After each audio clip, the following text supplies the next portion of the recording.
Did you know that the German 6th Army at the Battle of Stalingrath was composed of 25% Hiwis? Hiwis were Eastern European recruits that served in the ranks of the German army. They served in different branches. By 1944, the Wehrmacht included at least 600,000 Hiwis in its ranks. How did the Germans treat them? As slaves or fellow comrades? You might be surprised. And also regarding how loyal the Hiwis at Stalingrad actually were. And what did captured Hiwis say when being interrogated by the Soviets?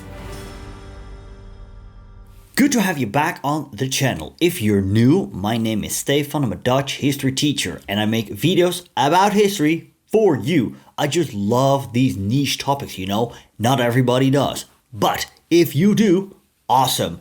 If you haven't done so yet, please consider subscribing and do not forget to hit the notification bell. And you can support me financially via Patreon, PayPal, Super Thanks, buy me a coffee. Let's start. Starting in July 1941, German divisional commanders grappling with rising casualties began to accept Soviet volunteers out of practical and logistical necessity.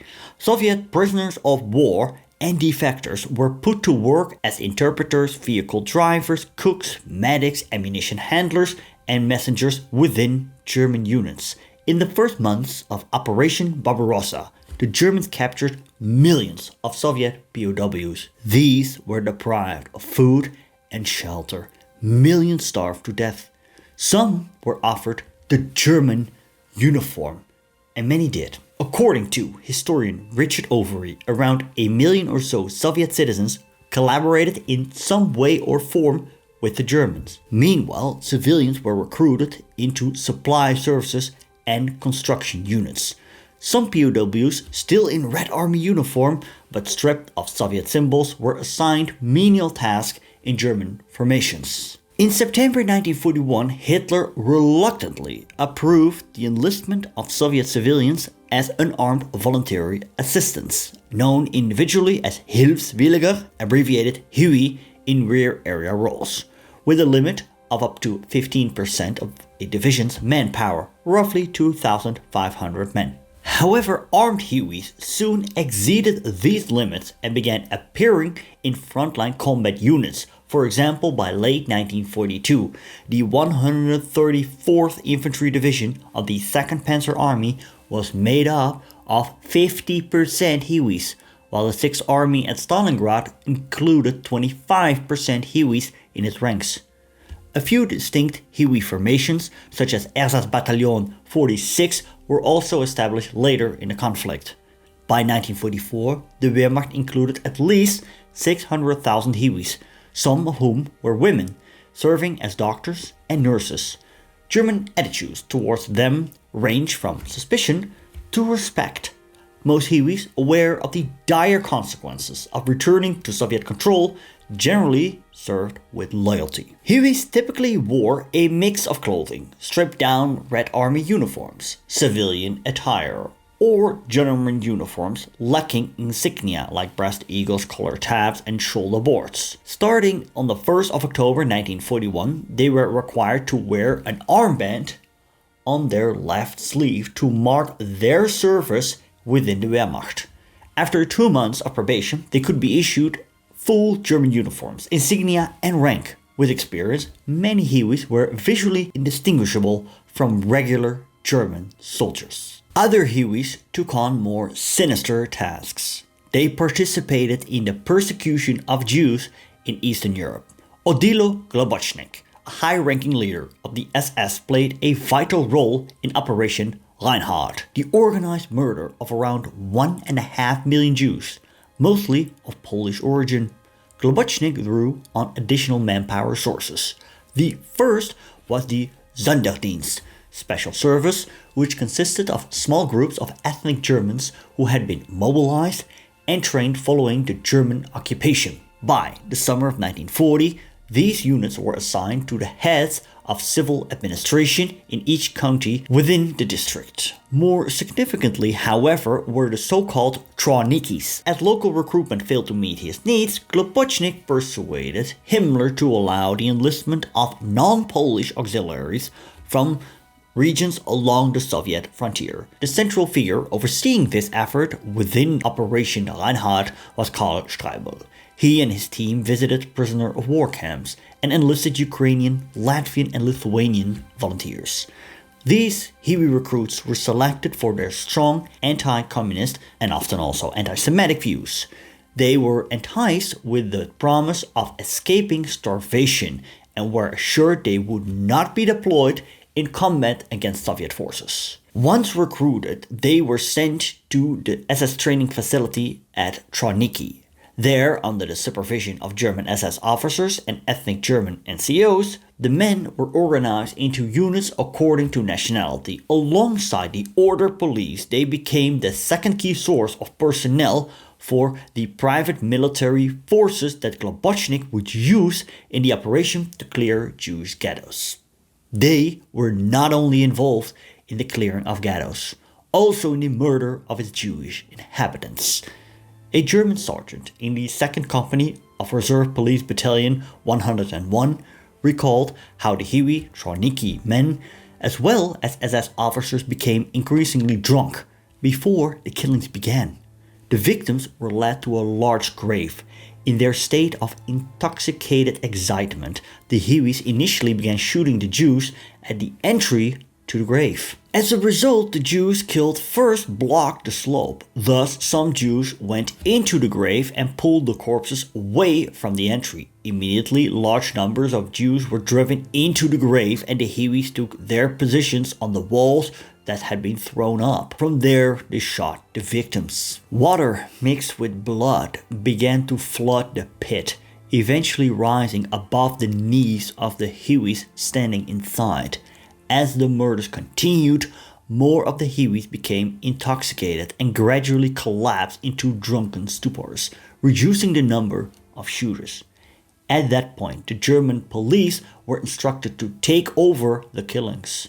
Their non-commissioned officers relayed the command, forming firing squads to carry out the executions in the same manner previously used by the Hiwis. One sergeant noted that the NCOs disapproved of the Hiwis' method, as the water in the pit had already reached over half a meter in depth. In addition, bodies, more accurately floating remains, already filled much of the grave. What struck one witness as particularly horrific was that many of the Jewish victims had not been killed outright and were buried alive beneath the next wave of bodies, with no final shots to end their suffering. The Trawnikis also guarded concentration camps and were known for their drunkenness and cruelty. I mentioned that the German 6th Army at the Battle of Stalingrath was composed of 25% Hiwis. While some were genuine volunteers, most were Soviet prisoners of war, drafted from the camps to make up German shortages in manpower, primarily as laborers, but increasingly even in combat duties, as German General Ludwig Beck observed. It is disturbing that we are forced to strengthen our fighting troops with Russian prisoners of war, who already are being turned into gunners. It is an odd state of affairs that the beasts we have been fighting against are now living with us in the closest harmony. However, numbers are incomplete. We can assume around 70,000 Hiwis served in the ranks of the 6th Army. After the war, a former Hiwi was interrogated by the Soviet Secret Service, the NKVD. He said there were different groups of Hiwis, as he claimed the following. Firstly, soldiers mobilized by German troops, so-called Cossack sections, which are attached to German divisions. Secondly, Hilfswillige, made up of local people or Russian prisoners who volunteer, or those Red Army soldiers who desert to join the Germans. This category wears full German uniform with their own ranks and badges. They eat like German soldiers and are attached to German regiments. Thirdly, there are Russian prisoners who do the dirty jobs, kitchens, stables, and so on. These three categories are treated in different ways, with the best treatment naturally reserved for the volunteers. The ordinary soldiers treated us well, but the worst treatment came from officers and NCOs in an Austrian division. This particular Hiwi had been one of 11 Russian POWs taken from a camp at Novo Alexandrovsk in late November 1941 to serve the German military. During the march, 8 of them died from exhaustion and hunger. The surviving prisoner was assigned to an infantry regiment's field kitchen where he peeled potatoes, and later was put in charge of caring for horses. He spoke of so-called Cossack units, many of which were heavily composed of Russians and Ukrainians that were used for anti-partisan operations and securing rear areas. Because Hitler despised the idea of Slavic subhumans wearing German uniforms, these men were relabeled as Cossacks, who were considered more racially acceptable. This reclassification reflected the deep divide between Nazi ideologues who aimed to crush the Slavs completely and military officers who believed their only chance of success lay in portraying the invasion as a war of liberation against communism. By the fall of 1941, German military intelligence had concluded that only by inciting civil conflict within the Soviet Union could the war be won. Many Hiwis had been lured into service with promises that were quickly broken. One Ruthenian defector during interrogation described meeting several Hiwis in a village while searching for water. These were Ukrainians who had defected to the Germans, believing propaganda leaflets that claimed they could return home. Instead, they were placed in German uniforms and drilled by German officers. Discipline was harsh. Minor infractions, like lagging behind on a march, could result in execution. Despite their situation, many Hiwis were treated reasonably well by frontline German troops, though often with a mix of tolerance and patronization. A unit of the 22nd Panzer Division positioned west of the Don nicknamed their Hiwi Ivan and entrusted him with a coat and a rifle to guard their anti-tank gun while they went drinking in nearby villages.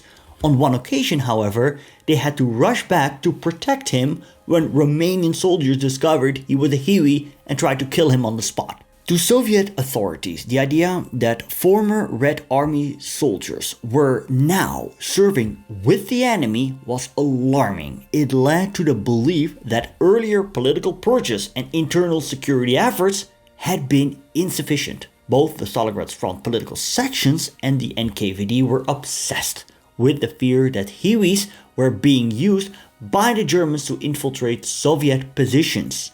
Reports emerged claiming that these so-called former Russians, wearing Soviet uniforms, were entering Red Army lines to gather intelligence and capture personnel for interrogation. The label former Russian would become a virtual death sentence for countless men over the next 3 years, as Soviet counterintelligence agency SMERSH focused intensely on rooting out perceived traitors, an issue Stalin took personally. By stripping defectors and dissidents of their identity, the Soviet regime aimed to eliminate any suggestion of internal dissent.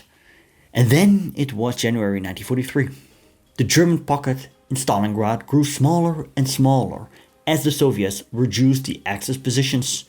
The 3,500 Soviet prisoners of war in the camps inside the pocket died in a very fast rate. When Red Army troops reached the camps at the end of January, the Soviet authorities claimed that only 20 men remained alive out of the original 3,500. Many of the thousands of Hiwis still serving with German divisions were themselves suffering from starvation. Despite the harsh conditions, some Hiwis were treated decently by their German superiors. There are multiple accounts that show a degree of mutual respect and trust during the final days at the Battle of Stalingrad. But by that point, Russians wearing German uniforms were fully aware their fate was sealed. There was no chance for evacuation. Planes leaving the pocket had no room for them, and Soviet forces supported by NKVD units were rapidly closing in, ready to deal with them harshly. The NKVD was stunned by the realization that large numbers of Russians weren't just serving in support roles, but were actually fighting in German ranks at Stalingrath. German sources suggest that many Hiwis attached to the 6th Army units were in combat. Officers spoke highly of their performance and loyalty. One German officer noted the bravery of the Tatars, who man-captured Soviet anti-tank guns and took pride in every enemy tank destroyed. In one battle group built around 2 regiments from the 297th Infantry Division, there were nearly 780 Russian combatants, making up almost half his force. The NKVD pursued suspected Hiwis relentlessly. Any man not in complete German uniform risked being executed immediately. One officer of the 297th Division who was captured recounted how Soviet soldiers nearly shot him, mistaking him for a Hiwi because he lacked proper uniform and headgear. Only a doctor's fluency in Russian saved his life at that moment. Even during the final days of the battle, many Hiwis remained loyal. In one instance, soldiers of the 305th Infantry Division, weakened by hunger, believed their Hiwis had abandoned them, only for the Russians to return with food. Yet, such loyalty was not always repaid. Shortly before the surrender, a warrant officer asked his superior whether to execute their 8 Hiwis. Shocked by the suggestion, the officer refused and advised the Hiwis to hide or flee on their own. They were left to their fate. The ultimate fate of the Hiwis captured after Stalingrad remains uncertain. The files of the 10th NKVD Division, which handled many of these cases, remain inaccessible. Many likely perished during the brutal siege or were executed upon capture. A few may have been kept alive temporarily as translators or informants, only to be killed later. Most were marched away by the NKVD. Even Soviet military intelligence officers had no clear idea of what became of them. Some survivors later claimed that captured Hiwis were beaten to death to save bullets. By early 1943, the Soviet regime was increasing its forced labor pool, transferring Gulag prisoners to penal battalions. Sending Hiwis to labor camps to die slowly may have been seen as a more punishing form of revenge. On the other hand, Stalin and Beria's obsession with betrayal may have driven them to order immediate executions instead. There is much more to tell about Soviet collaboration. Have you seen my videos on the pro-Axis Russian formations ROA and RONA? No? Click here and also check the links in the pinned comment. Thanks for watching. Hustler signing off.